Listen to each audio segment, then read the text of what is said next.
Terima kasih Bu Menteri atas sambutannya pada acara malam hari ini. Bapak Ibu yang kami hormati, memasuki agenda inti peringatan Isra Mi'raj Kementerian Keuangan tahun 2021, kita akan mendengarkan tausiah yang akan disampaikan oleh Gus Baha langsung dari Pondok Pesantren Tahfizul Quran LP3IA Rembang, Jawa Tengah. Sekaligus kami mohon perkenan Gus Baha nanti untuk dapat menutup tausiah dengan doa bersama. Kepada Gus Baha kami persilakan.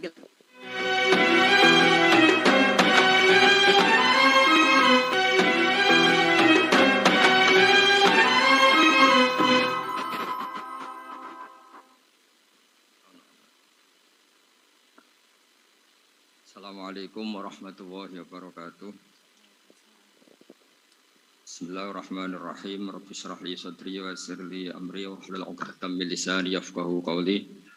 Allahumma shalli wa sallim wa barik ala sayyidina Maulana Muhammadin wa ala alihi wa sahbihi ajmain. Amma ba'du.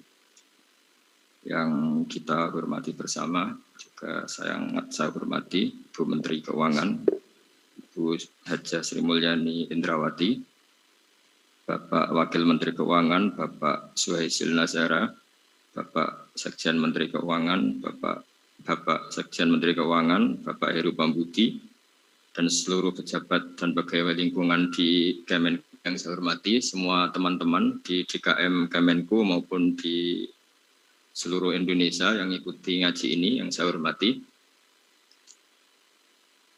Saya sudah percayalah bahwa bangsa ini bangsa yang optimis. Tadi Ibu Menteri bilang hasbunallah wa ni'mal wakil, bahwa pada akhirnya kita akan kembali kepada kekuatan Allah Subhanahu wa taala.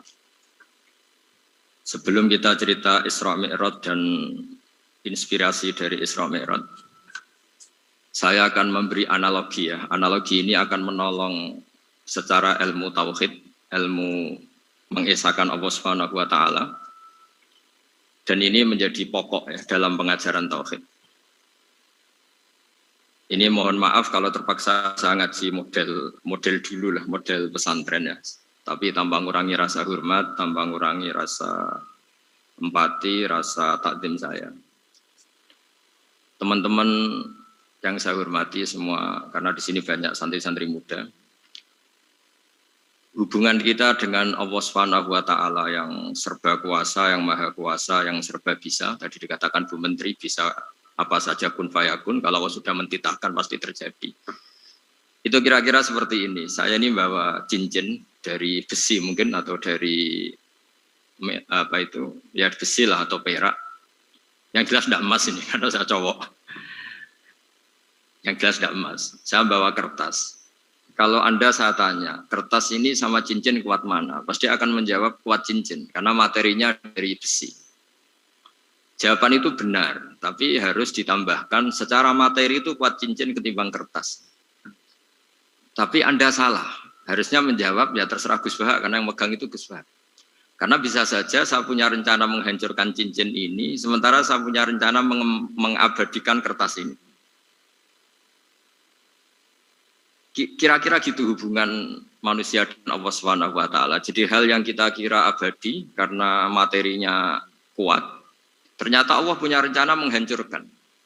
Sementara yang kita kira lemah atau rentan atau apalah, ternyata Allah punya rencana mengabadikan. Di sini kemudian istilahnya orang-orang tasawuf, wa tafwidil umur ila mudabbiriha. Kita sebagai manusia menyerahkan urusan pada pengaturnya, pada yang punya. Bukan wilayah kita mengatakan cincin ini lebih kuat ketimbang atau lebih abadi ketimbang kertas. Karena saya punya rencana menghancurkan cincin, tapi ingin mengabadikan apa? Kertas. Sehingga tentang pandemi, tentang tragedi sosial, tentang apa saja, kita tidak pernah tahu rencana Allah itu mana yang lebih awet. Jangan-jangan kita takut pandemi, saya berkali-kali ngaji, mati kita kecelakaan. Jangan-jangan takut kecelakaan, mati kita karena ngelindur, tiru kebablasan, nggak bangun. Kita takut mati ngelindur, mati kecelakaan, jangan-jangan mati kita karena likuifaksi, karena gempa atau karena tsunami. Nah, hal-hal seperti ini yang terus menjadikan kita bilang dan berkeyakinan hasbunallah wa ni'mal wakil. Hanya Allah yang tahu dan semua urusan mencukupi kita hanya Allah. Tadi kata Bu Menteri kita akan menghadapi ini dengan ilmu pengetahuan dan pengalaman. Oke, saya sangat setuju itu. Tapi lagi-lagi bangsa ini dan seluruh tren dunia itu kalau misalnya baru tsunami ya semua orang ramai ketakutannya pada tsunami. Ilmuwan berteori bahwa tsunami siklusnya sekian tahun per sekian tahun. Nanti pas gempa juga gitu, pas likuifaksi juga gitu. Nanti kalau mudik mungkin ketakutan orang sama kemacetan sama macam-macam. Takut kecelakaan laka di jalan dan sebagainya. Sehingga sebelum ngaji ini lebih jauh, pastikan bahwa tidak dalam wilayah kita mengatakan bahwa cincin ini lebih abadi, lebih awet ketimbang kertas. Tapi kita harus menjawab secara materi, cincin itu lebih awet ketimbang kertas. Tapi secara hakikat ya terserah yang mengendalikan, terserah yang punya, rencananya apa. Nah, di sini pentingnya ngaji. Karena dari ngaji itu kita akan kembali ke ma'rifatullah, ngerti Allah yang sebenarnya. Sebab itu di surat Isra disebut pada akhirnya ngaji itu apa? Subhanalladzi asra bi 'abdihi lailam minal masjidil haram ilal masjidil aqsa alladzi barakna haulahu. Tujuan akhirnya linuriyahu min ayatina. Bahwa Mi'raj itu hanya bagian kecil yang dingertikan kita betapa dahsyatnya kekuasaan Allah Subhanahu wa taala. Betapa tidak terbatasnya kemampuan dan kebisaan dan kudrahnya Allah Subhanahu wa taala. Makanya masih dikatakan min ayatina, itu masih sebagian kecil dari ayat-ayatku kata Allah. Lalu dalam surat Kahfi diterangkan, ketika orang kagum dengan Ashabul Kahfi yang bisa hidup tidur dalam keadaan hidup 309 tahun atau Masehinya 300 tahun, kalau Hijriahnya 309 tahun. Itu mungkin kalau kita ilmuwan, ahli baksil ya, atau ahli apalah, itu mungkin lebih kagum tentang nyamuk. Saya berkali-kali bilang, andaikan kita sepakar-pakarnya, terus disuruh bikin nyamuk itu, nggak usah bikin nyata hidup, bikin patungnya saja. Nyamuk itu sekecil itu, kemudian punya jantung, jantungnya punya urat, uratnya punya kuman, kumannya juga punya urat. Bayangkan saja sudah tidak bisa. Sehingga ketika orang tak kagum sama Ashabul Kahfi, kata Allah, am hasibta anna ashabal kahfi warraqi kanu min ayatina ajaban. Apa kamu kagum tentang Ashabul Kahfi dan batu-batu yang dipahat di situ? Bukankah dalam kekuasaan kami ada yang selalu menakjubkan? Artinya, andaikan kita ilmuwan tentang embriologi, tentang hewan, tentang kuman, mungkin cerita tentang nyamuk itu lebih dahsyat ketimbang tidurnya Ashabul Kahfi yang 309 tahun. Karena kemampuan Allah menciptakan nyamuk yang kecil, sangat kecil, super kecil. Kemudian kecil itu ya punya jantung tentu lebih kecil lagi. Belum uratnya jantung itu, belum nyamuk juga di dalamnya menyimpan calon-calon keturunannya. Kayak apa kecilnya lagi? Nah, di sini Allah mengingatkan kita, innallaha la yastahi ayyadriba mathalam ma ba'udatan fama fawqaha. Allah tidak pernah malu jika dalam menunjukkan kekuasaannya Allah memberi contoh seekor nyamuk. Karena nyamuk ini andaikan kita, tadi saya ulang lagi, andaikan kita ilmuwan yang nekuni itu, strukturnya bisa melihat, bisa nyari pasangan hidupnya, dan bisa hamil, bisa melahirkan, atau bisa menelur, dan sebagainya, dan sebagainya. Maka kita akan kagum sekagum-kagumnya betapa kita di depan kekuasaan Allah Subhanahu wa taala tidak siapa-siapa, dan akhirnya kita ikrar-ikrarnya asyhadu alla ilaha illallah, bahwa tidak ada kekuasaan selain kekuasaan Allah Subhanahu wa taala. Lalu kenapa nyamuk itu tidak menjadi perhatian publik? Ternyata kita dibodohkan oleh kepentingan kita sendiri. Karena dari awal kita menganggap nyamuk itu problem, penyakit. Ya sudah, bawaan kita mungkin cari obat supaya bisa membunuh nyamuk itu. Atau melihat nyamuk itu sebagai problem, bukan sebagai ayatun min ayatillahi ta'ala, sebagai tanda-tanda kebesaran Allah Subhanahu wa ta'ala. Sehingga akhirnya manusia itu butuh yang namanya mukjizat dahsyat yang mudah dilihat, mudah dirasakan. Akhirnya kita tahu dalam sejarah para nabi, Nabi Musa minta mukjizat Laut Merah dibelah sehingga bangsa Israel bisa melewati kejaran Fir'aun dan sampai selamat dari kejaran Fir'aun. Nabi Soleh umatnya minta keajaiban, yaitu onta keluar dari batu besar. Dan Nabi Soleh menuruti, akhirnya ada onta yang keluar dari batu besar. Begitu juga nabi-nabi sebelum itu atau setelah itu, selalu ada mukjizat yang memang manusia tidak mampu. Nah, kata tidak mampu ini yang semua umat para nabi tidak akan seunggul umat Nabi Muhammad SAW. Karena kita sebagai umat Rasulullah SAW, untuk merasa tidak mampu, itu tidak harus hal-hal seperti membelah laut. Tidak harus hal-hal seperti onta keluar dari batu. Tidak harus hal-hal yang dahsyat kayak tongkat Nabi Musa menjadi ular besar yang menelan semua sihir-sihirnya Fir'aun. Kita sebagai umatnya Nabi selalu tiap hari bilang innallaha ala kulli syai'in qadir, hanya Allah yang mampu. Allah mampu atas segala hal. Melihat nyamuk kita iman, melihat hal-hal kecil. Karena kita ketika melihat nyamuk, itu mesti kita itu kok hebat nyamuk, tanpa rapat, tanpa ada gaji dari Kemenku bisa populasinya dijaga. Padahal musuhnya banyak. Musuhnya nyamuk itu umat manusia yang katanya makhluk paling cerdas di dunia. Tapi tidak juga bisa menghabisi nyamuk. Mungkin mereka juga rapat terus untuk menjaga ketahanan populasinya. Jadi andai kan kita pakai ayat tadi, innallaha la yastahi ayyadriba masalam ma ba'udah. Allah itu tidak pernah malu untuk menunjukkan kekuasaannya. Cukup misalnya kita belajar tentang nyamuk. Sudah sekecil itu punya mata, matanya punya saraf, punya urat. Terus kecil apa? Begitu nyamuk sendiri punya kuman. Kalau nyamuk sendiri kecil, terus kumannya sekecil apa? Terus organ tubuhnya seberapa?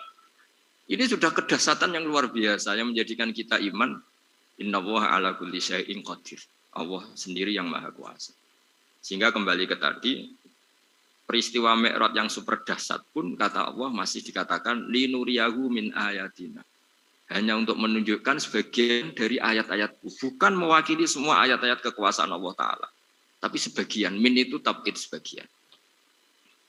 Lalu sebelum kita jauh belajar, kita sendiri juga, saya sendiri masih belajar. Kehebatan Rasulullah SAW, Nabi akhir zaman, kenapa hebat? Itu diantaranya adalah karena mukjizat tongkat itu pada akhirnya diletakkan di museum. Orang melihat, terus gaya-gayanan kuat ke Turki, atau bisa melihat langsung di museum. Dan setelah melihat, kadang-kadang kita ragu, masa tongkat ini betul itu. Kalau setelah misalnya yakin, bisa dipakai lagi enggak ya? Jadi hal-hal yang mengundang pertanyaan sekaligus keraguan.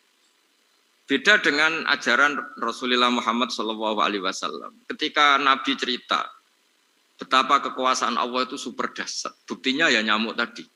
Kayak apa susahnya bikin nyamuk. Sudah kecil, punya organ tubuh tentu lebih kecil, punya urat lebih kecil lagi, punya kuman yang lebih kecil lagi, dan kuman itu juga punya organ tubuh lebih kecil lagi. Itu mbok kamu tidak usah ke Turki, kamu hidup di kampung, di pedalaman, sudah menyaksikan Anallaha ala kulli syai'in qadir, bahwa Allah itu maha kuasa. Nah, ngaji bareng ya, ngaji seperti ini. Saya termasuk kiai yang selalu berkampanye supaya orang ikrar seikrar-ikrarnya bahwa kita ini di tangan Allah Subhanahu wa taala. Saya kemarin-kemarin ngaji sama orang-orang Grab, juga barusan 3 hari yang lalu, 4 hari yang lalu ngaji sama teman-teman disabel atau difabel. Karena mereka kalau dibahasakan disabel nggak mau, tapi komunitas internasional minta dis pakai bahasa S, tapi kita di Indonesia pakai difabel. Akhirnya kita tahu, ternyata orang yang kita kira menderita karena fisiknya, ternyata kadang lebih bahagia. Karena Allah bisa mengalihkan pikiran untuk positif. Saya berkali-kali guyon di depan para tamu. Saya pernah punya tamu itu perempuan nggak cantik miskin lagi. Ini nyata ini, Gus doakan supaya suami saya kaya. Terus saya bilang, memangnya kalau sudah kaya ngapain itu? Ya paling tidak rumah saya diganti, mobil saya diganti. Tapi nanti akhirnya evaluasi Anda juga ingin diganti. Gitu. Karena setelah rumahnya mewah, pakai mobil mewah, pasti yang dievaluasi bukan rumah dan mobil, tapi Anda. Kok nggak pas ya wajah gini di rumah saya gitu. Kok nggak pas wajah gini di mobil mewah. Akhirnya ibu-ibu tadi sudah Gus nggak jadi. Jadi mungkin barokahnya pandemi itu nanti Ibu Menteri itu jadi kelihatan hebat karena ada pandemi kok Indonesia bertahan. Tapi kalau nggak ada pandemi kan ya biasa aja, memang normal. Kiai juga gitu, diuji santri yang kadang beli, umat yang nggak jelas. Itu memang ujiannya. Kalau nggak ada ujian ya nggak keren. Ya biasa aja lah kita adepin, ya kita tadi kata Bu Menteri ya kita ikhtiar dan berdoa. Lalu saya ulang lagi, jadi logika itu bisa pakai analogi. Analoginya tadi, salah Anda kalau mengatakan cincin ini lebih kuat ketimbang kertas. Yang benar adalah secara materi ini lebih kuat ketimbang kertas. Tapi soal nanti kekuatannya sampai kapan terserah yang punya. Bisa saja saya punya rencana, besok ini saya luluhkan, saya hancurkan, yang ini saya simpan. Kayak apa dulu dinosaurus itu kuatnya kayak apa? Habis. Ayam yang selemah itu sampai sekarang masih ada. Karena Allah menghendaki dinosaurus diakhiri, sementara ayam tidak. Kayak apa nyamuk itu, yang musuhnya orang seluruh dunia. Ditemukan apa, mulai begon apa, tapi sampai sekarang bertahan. Apa kita perlu konsultasi sama nyamuk gimana ini kok bisa bertahan, resepnya apa itu. Karena Allah menghendaki itu disisakan masih. Nah, kemudian kenapa ada peristiwa Isra Mi'raj? Saya termasuk orang yang sering menulis tentang fikih sholat, tapi nulis saya untuk diri saya sendiri tak pakai ngaji. Tidak, saya bukukan, memang saya sengaja karena ribet biasanya penerbit itu. Terus bicara royalti apa, kita kan mulai kecil dilatih ikhlas, jadi kalau komersial itu jadi bingung. Karena tidak biasa komersial, jadi kalau diajak komersial itu malah jadi bingung. Nabi ketika Mi'raj, ini yang jarang dikaji. Sebetulnya kalimat-kalimat dalam sholat, pertama Rasulullah Muhammad SAW ketemu Allah, itu Nabi maju. Maju ini Jibril sebenarnya mau ikut. Karena Nabi bilang, ya Jibril jangan tinggalkan saya sendiri. Terus kata malaikat Jibril, sudah makam saya sampai sini, kelas saya sampai sini aja. Tidak, kamu harus nemani saya. Ketika memaksa nemanin, beliau tidak kuat. Di beberapa rawat dijelaskan sampai beliau pingsan, sampai beliau tidak sadar. Akhirnya terus ada ayat, wa ma minna illa lahu maqamun ma'lum. Kita punya kelas tertentu yang enggak levelnya sampai sana. Akhirnya Nabi masuk wilayah itu, area itu, dan Nabi ngendikan at-tahiyatul mubarakatus sholawatut thayyibatulillah. Kira-kira maknanya semua kehormatan, semua kebaikan, semua yang bersembah suci itu milik Allah Ta'ala. Lalu Allah menjawab, assalamu alayka ayyuhan nabiyyu wa rahmatullahi wa barakatuh. Bahwa kamu Muhammad mendapat salam dari saya, mendapat semua kehormatan, semua keselamatan. Kemudian Nabi itu karena sebagai hamba yang tidak egois, tidak ingin kalau nikmat dirasakan sendiri, tidak ingin kalau sedang senang beliau sendiri yang merasakan, beliau ngendikan assalamu alayna wa ala ibadillahi sholihin. Ya Allah tolong bahwa status selamat itu tidak hanya milik saya, tapi milik siapa saja yang soleh. Soleh itu ya sesuai kelas masing-masing. Setelah itu para malaikat melihat kebaikan Nabi yang seperti ini, melihat mentalnya atau keinginannya yang luar biasa untuk baik kepada semua orang, wa ala ibadillahi sholihin. Terus malaikat saat itu rame-rame bersaksi asyhadu alla ilaha illallah wa asyhadu anna muhammadar rasulullah. Catatannya apa di sini? Bahwa ternyata kesaksian tentang syahadat itu dimulai rasa tidak egois. Merasa bahwa rahmat ini harus dirasakan semua orang. Wa ma arsalnaka illa rahmatan lil alamin. Jadi rahmat ini harus dirasakan banyak orang. Kita tahu misalnya Islam melarang narkoba misalnya. Memang narkoba itu mengganggu. Hampir semua kecelakaan rata-rata faktor supir itu narkoba. Begitu juga pembunuhan yang sadis, rata-rata efek dari pengaruh narkoba. Sehingga Islam keras sekali tentang narkoba. Dan alhamdulillah di Indonesia ditangani BNN yang sangat serius melawan narkoba. Nah, keputusan Islam melarang narkoba itu keputusan yang luar biasa, yang menjadi berkah bagi semua. Begitu juga keputusan Islam tentang melarang zina, melarang perbudakan, melarang penipuan.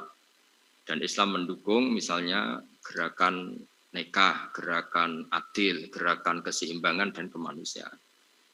Sehingga agama ini akan dinikmati siapa saja karena ajarannya.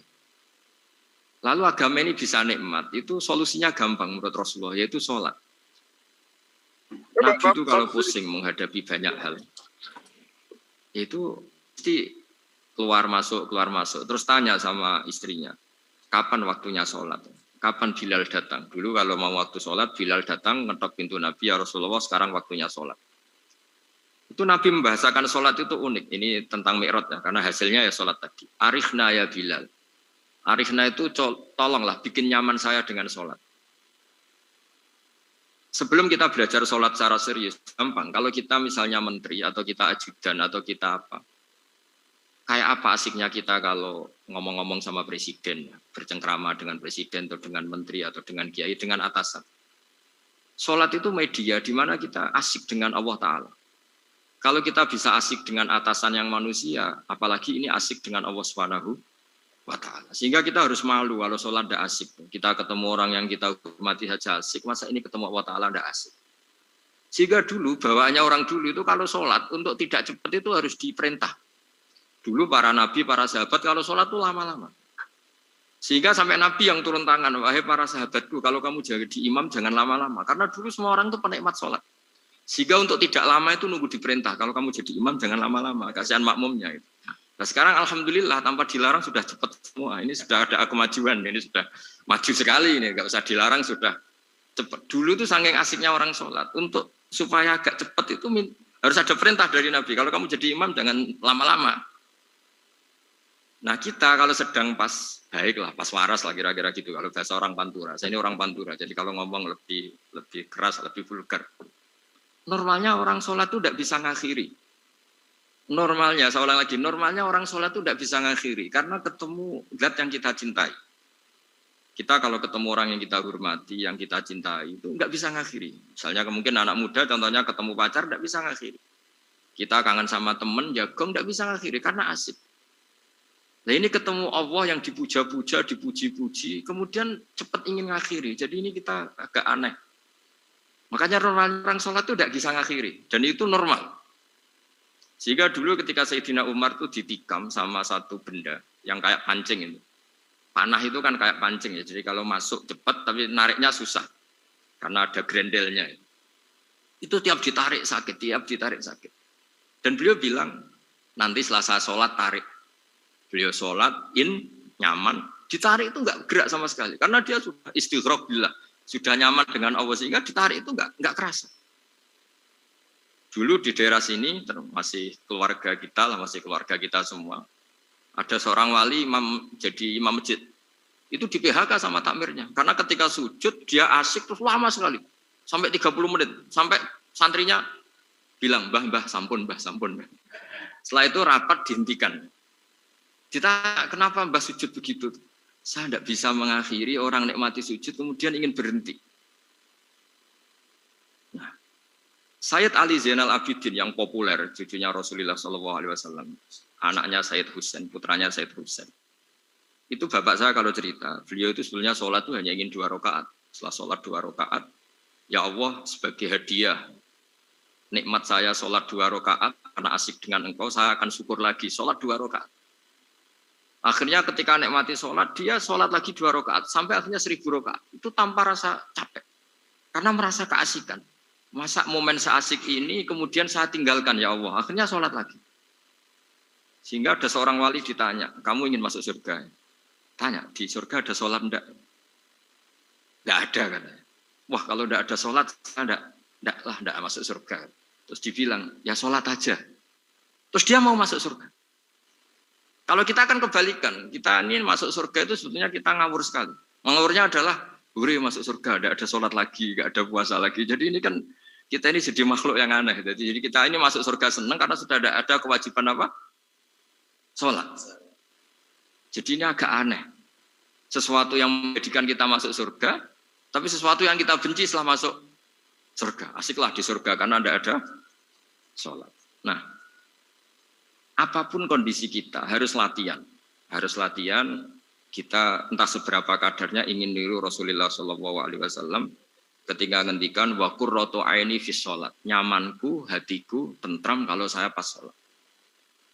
Sehingga tadi sudah saya katakan tadi. Dulu itu untuk menghentikan sholat itu susah. Sampai Rasulullah sendiri yang merintahkan, hei para imam kalau sholat jangan lama-lama. Kalau sekarang, andai kan Nabi hidup di zaman sekarang, pasti tidak ada pengumuman itu. Karena semuanya sudah cepat. Malah super kilat itu. Ada yang terawih 20 rakaat hanya berapa? 8 menit dulu. Itu kan 7 menit. Itu. Nah kalau sampean tanya saya, kenapa sholat begitu asik? Yaitu tadi kita diajari analogi. Analogi itu ya kias. Jika kita bisa asik ngomong sama orang yang kita cintai, bisa orang tua, bisa anak, bisa cucu, itu rasanya mengakhiri itu nggak bisa. Karena bawaannya asik. Apalagi ini kita munajat, bercengkrama dengan zat yang kita butuhkan sebelum kita ada, sampai setelah kita ada, sampai setelah kita tidak ada. Kita semua akan hasbunallah wa ni'mal wakil. Sehingga dulu bawaannya orang dulu itu, saya cerita sedikit. Ada orang mau meninggal, namanya Umar bin Abdul Aziz, itu Khomisul Khulafa, orang yang terkenal adil. Ketika mau meninggal, senangnya bukan main. Ditanya, kenapa engkau senang? Memangnya kalau saya mati mau kemana? Ketika saya hidup dengan segala nikmat itu ya karena Allah Ta'ala. Saya nanti mati ke zat yang sama. Dikelola oleh zat yang sama, yaitu Ar-Rahman Rahim. Dulu saya disayangi Allah, paling setelah mati juga disayangi Allah. Karena yang jadi Tuhan setelah mati, Tuhan yang sama ketika di dunia, yaitu Rahman Rahim. Cerita legenda yang lebih dasar dari itu, masyhur itu Jalaluddin Ar-Rumi. Ketika dia mau meninggal, semua muridnya nangis, beliau marah. Kenapa kamu menangis? Ya karena guru mau meninggal. Kamu itu ngawur sekali. Saya ini sudah lama menunggu hari seperti ini, bisa ketemu zat yang saya cintai, malah kamu menangis. Ayo kamu nari sebagai pesta kematian saya. Tapi ini nggak bisa ditiru ya, karena kalau kita niru, nggak usah dilarang juga nggak bisa niru kayak kita. Cuma saya maklumatkan jangan ditiru, meskipun nggak usah dilarang juga nggak akan bisa niru. Sehingga orang-orang dulu itu bawaan kalau mau kabundut itu ya asik. Rasulullah SAW ketika mau wafat, intaqala ila rafiqil a'la, itu ditanya sama istri-istrinya. Lalu engkau mau kemana? Kata Nabi, sebelum sekian hari, beliau setiap khutbah ngendikan, ini ada hamba yang disuruh milih Allah antara di dunia dan bertemu Allah. Kalau kamu jadi hamba itu milih mana? Di dunia yang penuh problem ini, apa milih ketemu Allah yang Rahman Rahim? Yang hubungannya dengan kamu itu ngasih dan ngasih. Kamu tidak mungkin kan hubungan dengan Allah memberi, kamu bisa apa? Kita hubungan dengan Allah pasti hanya mendapat. Dikasih nyawa, dikasih oksigen, dikasih bumi, tidak bayar, dikasih air juga tidak bayar. PDAM dikelola siapapun bayar, oksigen di rumah sakit bayar. Hubungan kita dengan Allah tidak pernah bayar oksigen, tidak pernah bayar sewa bumi. Punya kolam renang laut seluas itu ya tidak pernah bayar. Udah gitu kolam renangnya menghasilkan ikan. Itu kalau kita kan semuanya utang jasa sama Allah. Dan reputasi Allah itu dengan kita hanya memberi, tidak pernah meminta. Akhirnya hubungan-hubungan inilah yang menjadikan terus. Semua sahabat jawab, ya kalau kita jadi hamba itu pasti milih Allah lah. Jadi Nabi itu saking pinternya orang, supaya orang siap dengan keberangkatan beliau itu, dibikin satu taksis, satu apa ya, kalau orang Jawa bilang itu, dikai persemon, dikai mukaddimah. Supaya orang-orang itu siap kalau Nabi ngendikan. Kalau kamu seorang hamba disuruh ketemu Allah sama hidup di dunia yang fana ini milih mana? Ya milih ketemu Allah. Ketika akhirnya Rasulullah wafat, ternyata orang itu adalah Rasulullah. Ya akhirnya sahabat bilang, ya iyalah masa dengan kita sama Allah milih ketemu kita, pasti milih ketemu Allah. Nah, sholat itu mi'rajul mukmin, sholat itu adalah cara seperti itu. Kita manja dengan Allah meskipun dengan segala problem ketika itidal kita tetap memaklumatkan Rabbana lakal hamdu mil'us samawati wa mil'ul ardi wa mil'u ma syi'ta min syai'in ba'du. Engkau zat yang selalu layak dipuji di langit maupun di bumi. Dan langit bumi ini karena terbatas masih ditambahi wamil umasyik tamin seimbadu. Dan seluas apa saja engkau kehendaki. Apapun hebatnya langit bumi ini tetap terbatas. Ada ruang dan waktu. Makanya ditambahi wamil umasyik tamin seimbadu. Dan segala puji ini memenuhi semua yang engkau kehendaki. Saya berkali-kali bilang kalau hubungan dengan Allah nyaman, caranya gitu. Kalau kita sakit, bayar oksigen. Kalau kita butuh air, bayar PDAM. Allah itu tidak pernah nyuruh kita bayar. Apa saja hubungan dengan Allah. Nah, sholat itu maklumat bahwa kita apapun problemnya, alhamdulillah rabbil alamin. Kita maklumatkan terus bahwa kita bersyukur. Lalu kita Rabbana lakal hamdu. Makanya saya sering kalau disuruh Gus doain supaya pandemi cepat berlalu. Saya ini kan kalau kiai ya. Kiai itu apa ya? Saya pernah di Jogja pas gempa. Ya orang-orang ya susah. Saya ini caranya susah saja sampai tidak tahu karena bukan karena sombong ya, karena ya mau apa gitu. Memang nggak bisa apa-apa kan kita manusia. Jadi saya mohon sholat ini jadi media yang luar biasa. Jadi di antara makalah Imam Syafi'i paling terkenal itu fasihan idama kana fi dzikri rabbih wa fi ma siwahu kana fin nasi ajama. Orang baik itu orang yang fasih. Fasih itu lantang dan cerdas dan vulgar dan nyaman ketika ngomong tentang Allah. Salat itu semua hubungan kita ngomong dengan Allah. Misalnya kabira walhamdulillah katsira. Hanya Engkau yang maha besar ya Allah. Orang yang katanya terkuat di dunia karena presiden superpower misalnya. Nyatanya waya mati ya mati. Kalau nggak makan lemes. Jadi orang kita sadar. Yang katanya orang terkuat, paling hebat, kalau nggak makan lemes. Artinya ternyata hanya sekuat itu. Dia bisa instruksi seluruh dunia misalnya untuk apa. Ya. Tapi coba apa dia kuat nggak makan 2 hari. Makanya hikmah puasa itu orang tahu. Ternyata makhluk yang paling mulia itu manusia. Kalau nggak makan nasi 1 piring itu ya mati. Berarti hidup nasi sama manusia. Nanti kalau nasi bilang, saya tidak butuh kamu. Tapi kamu butuh saya, itu habis kita sudah. Makanya ketika ada orang yang mempertuhankan manusia, itu Allah cara menafikan itu hanya bilang kana yakulani to'am. Yang kamu tuhankan itu makan. Hanya makan itu kalau dia tidak makan lemes. Jadi kiai itu atau manusia-manusia yang dekat Allah al-afillah itu ketika mengatakan kabira walhamdulillah katsira subhanallahi bukrata wa asila itu kelihatan. Makanya Quran kalau mencibir kita, falola in kuntum ghaira madinin tarji'unaha in kuntum shadiqin. Kalau kamu merasa dikjaya, mbok jangan mati, mbok jangan tua. Sudahlah hidup terus. Dikjaya kok mati gak keren. Orang top kok mati itu gak keren.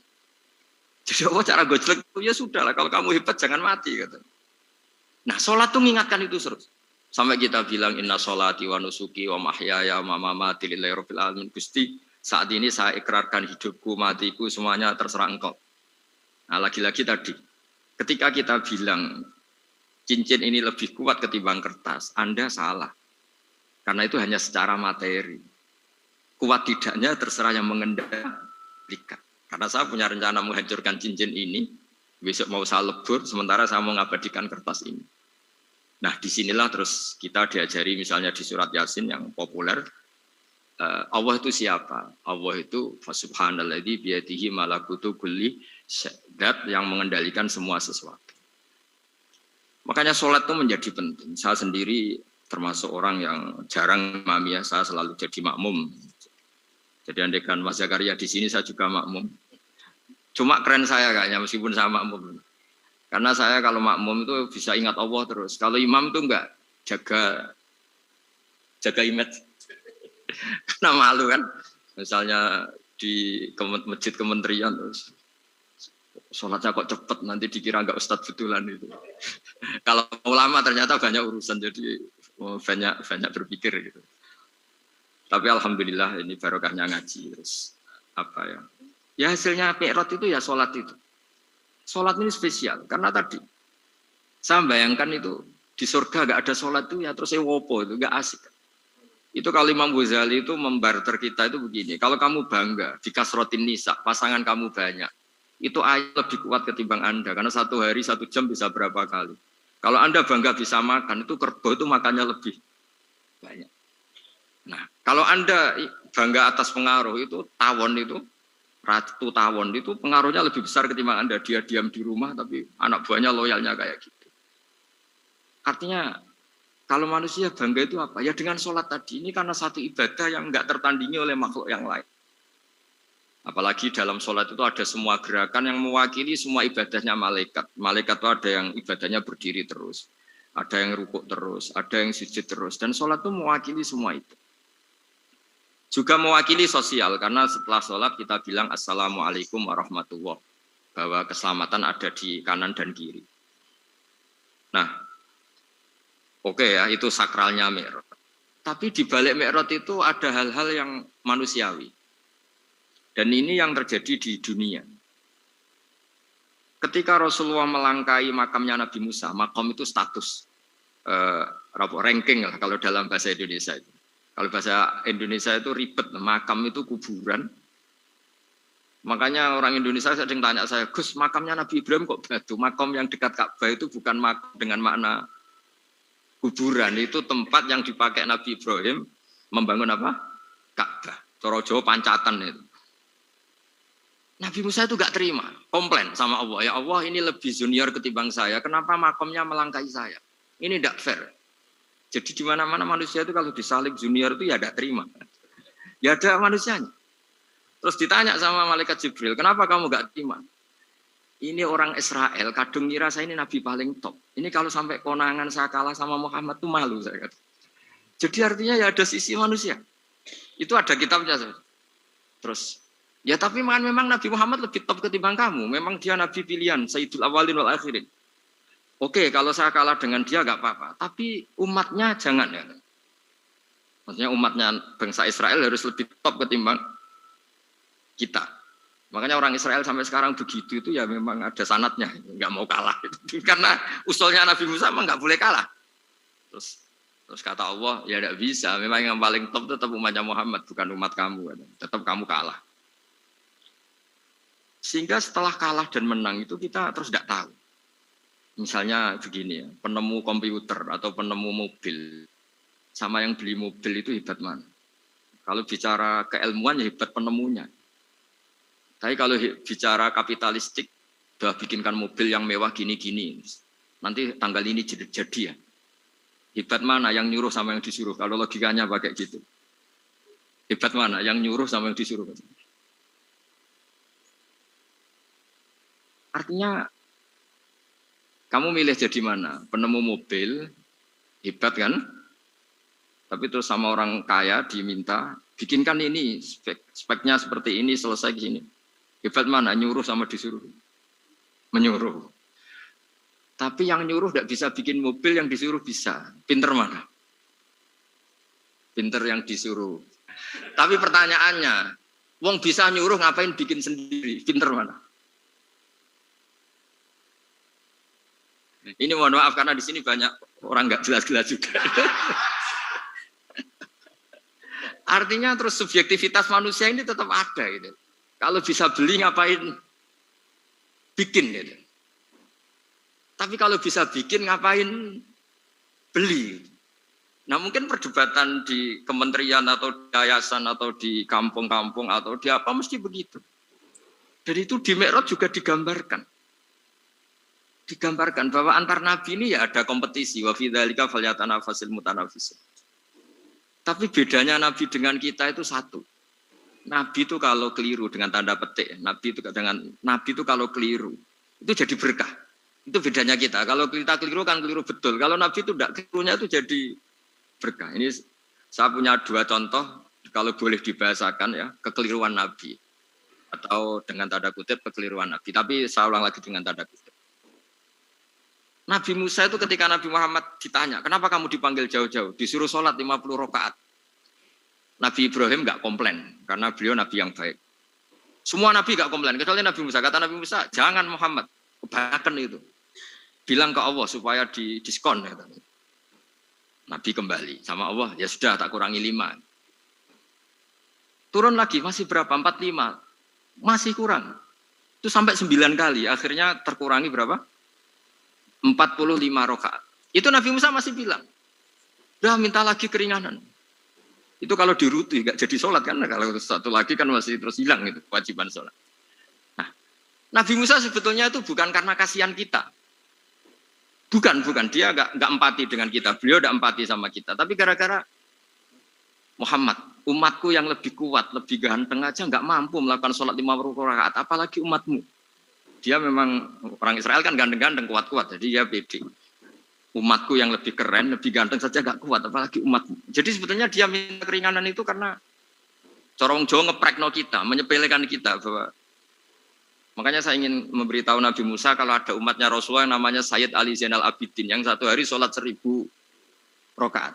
Jadi nanti kalau ketemu Nabi Musa, ini 50 aja, ini kuatnya malah 1000. Nah akhirnya, tapi barokahnya Nabi Musa yang sentimen ini, sholat gak jadi 50, tapi 5. Itu bedanya Nabi sama kita.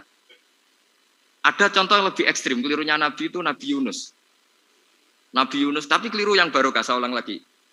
Nabi Yunus itu memaklumatkan ke masyarakatnya, nanti itu kalau kamu tidak nurut sama saya ada azab. Anggap saja adab itu hari Kamis. Besok hari apa ini? Besok hari Kamis ya? Besok hari apa? Lupa hari ya. Rebu apa Kamis? Besok. Lupa hari. Kata Nabi Yunus, 3 hari lagi akan ada adab. Tapi kurang 2 hari, kurang sehari umatnya masih dalam kemungkaran, dalam kemaksiatan, masih hura-hura. Akhirnya Nabi Yunus bilang, sudah ini tinggal sehari itu mau ada adab. Tapi mereka tetap hura-hura. Akhirnya Nabi Yunus itu, coro Jawa itu minggat. Memang bahasa Arabnya abako. Abako itu pergi yang tidak pamit. Itu kalau kamu cari di kamus, abako itu maknanya itu minggat. Pergi yang tidak pamit. Sama Allah dibahasakan abako. So, wong ra bener kabeh, udahlah tak tinggalkan. Setelah ditinggalkan, Nabi Musa disalahkan sama Allah. Kamu itu Nabi tidak diperintah hijrah kok. Hijrah. Syaratnya Nabi kan mengambil keputusan apa saja berdasar wahyu. Tapi tanpa ada perintah wahyu, dia tetap keluar dari kampungnya itu. Keluar sama Allah disalahkan. Wong Nabi kok minggat. Akhirnya ketika dia di kapal, di perahu itu, dulu itu ada mitos, kalau ada perahu mau tenggelam pasti ada yang minggat, diundi. Sampai 3 kali yang keluar dia, akhirnya tahu diri nyemplung. Nyemplung terus ditelan ikan nun. Pokoknya ikan besar lah. Diberi sanksi sama Allah karena dia Nabi kok melanggar, diberi sanksi ditelan ikan nun. Telan ikan nun karena beliau seorang Nabi, perutnya ikan itu jadi masjid, dia baca tasbih terus. Tapi barokahnya dia minggat tadi asbako. Akhirnya 1 hari itu mau ada azab besar itu orang-orang nginceng rumahnya dia. Diinceng. Kalau betul ada azab, pasti orang ini lari. Masa ada azab dia di sini? Diinceng ternyata gak ada. Wah berarti benar ini ada azab. Buktinya dia gak ada katanya. Jadi unik. Akhirnya dicincang nggak ada terus dia, wah berarti ada adab betul. Hari itu masyarakatnya tobat semua karena, ini ada adab betul. Buktinya Nabi Yunus sudah lari, berarti dia tidak ingin kena.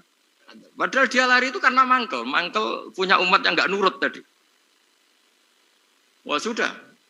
Setelah sekian hari dia cari-cari kabar. Umatku itu kena adab nggak? Ternyata berita yang masuk dulu tidak ada medsos, tidak ada WA. Dulu itu nggak ada itu. Dengar kabar kalau umatnya tuh nggak kena adab karena 1 hari sebelum ada adab tobat semua. Terus dia nggak berani pulang karena ada hukum sosial di sana. Kalau ada orang bohong hukumnya dibunuh. Berarti terus beliau berpikir, saya tidak bohong katanya ada adab kok. Masyarakat saya baik-baik. Waktunya setiap ketemu kaumnya dia lari karena takut dibunuh. Ternyata kaumnya sudah iman semua mau ngejar dia dijadikan imam. Akhirnya, oh iya. Jadi itu bedanya Nabi sama ndak. Jadi Nabi itu kalau kelirunya itu barokah. Makanya kita tidak usah ikut keliru. Karena keliru kita ini pasti tidak barokah. Itu musibah. Jadi dulu ceritanya Anteng juga gitu. Yang namanya istri 2 itu kan cemburu. Pertama Nabi Ibrahim punya istri namanya Sarah. Terus lama-lama karena belum punya anak, terus sama Sarah sendiri yang nyuruh supaya nikahi Hajar. Setelah punya anak, cemburu. Kata Sarah, pokoknya saya nggak terima kalau kamu nggak ngelukai Hajar. Mulai dulu lelaki itu sudah pinter ngotak-ngatik. Kalau dilukai pipinya nanti tidak cantik. Apa ya, yang penting ngelukai tapi tetap cantik. Terus ada Anting itu. Anting itu dulu ceritanya itu, dilukai tapi tambah cantik.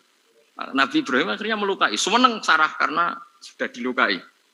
Ternyata barokahnya dilukai itu jadi Anting yang mempercantik perempuan.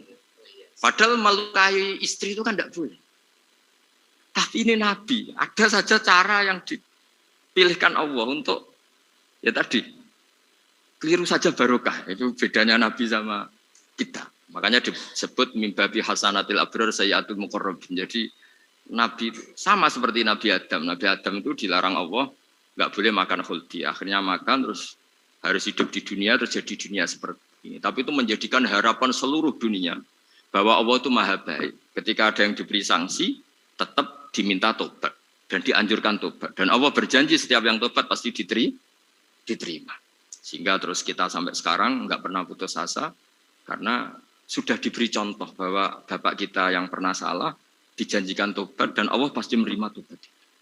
Jadi ini bedanya kita dengan Nabi. Jadi semoga lewat pengajian ini atau ngaji bareng ini kita tahu lah. Kalau kita ahli astronomi atau ahli meteorik mungkin takut kita kejatuhan meteor. Kalau ahli gempa mungkin takut lempengan kita gini terus gempa.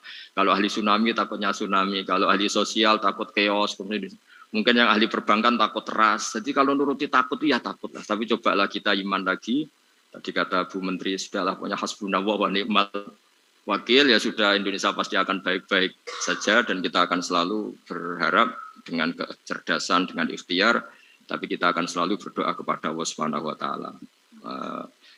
Saya kira demikian dan mohon maaf, monggo berdoa bareng-bareng. Al-Fatihah. Bismillahirrahmanirrahim. Ar-Rahmanir-Rahim. Maliki yaumiddin.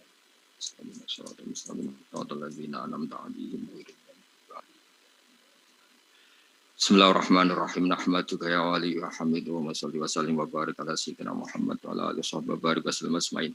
Wa salli ala anbiya'ika rusulika asma'in. Allahumma ij'alna ya wa ahla baldatina aminina mutmainnina alladziina la khaufun 'alaihim wa lahum yahzanun. Waj'alna salimin wa ghanimin mu'afin min kulli bala'id dunyal akhirah. Waj'al ya Allah salamatana salamatan yusla biha kitabukal karim. Wa salamatan ya Allah nazkuruka katsiran fi sholatina wa siyamina ya Allah. Wa taj'alana ya Allah mimman ya'buduka mimman yarjuka mimman yakhafuk. Allahumma ya ij'al hadhil baldah baldatan thayyibatan mubarakah baldatun thayyibatun warahmatullahi ghafur. Bi haqqi tatabi alaika wa na'maika ya Allah. Wa nahnu nasku ilaika ya Allah du'fana ya Allah wa qillata hilatina. Fa adrikna ya Allah daiman wa fi kulli hal bi alaika wa na'maika. Hatta nakuna ya wa salimin mu'afin min kulli bala'id dunyal akhirah. Rabbana atina fid dunya hasanah fil akhirati hasanah wa qina adzabannar. Sallallahu alaihi wasallam Muhammad sallallahu alaihi wasallam. Subhana rabbika rabbil izzati amma yasifun. Alhamdulillah.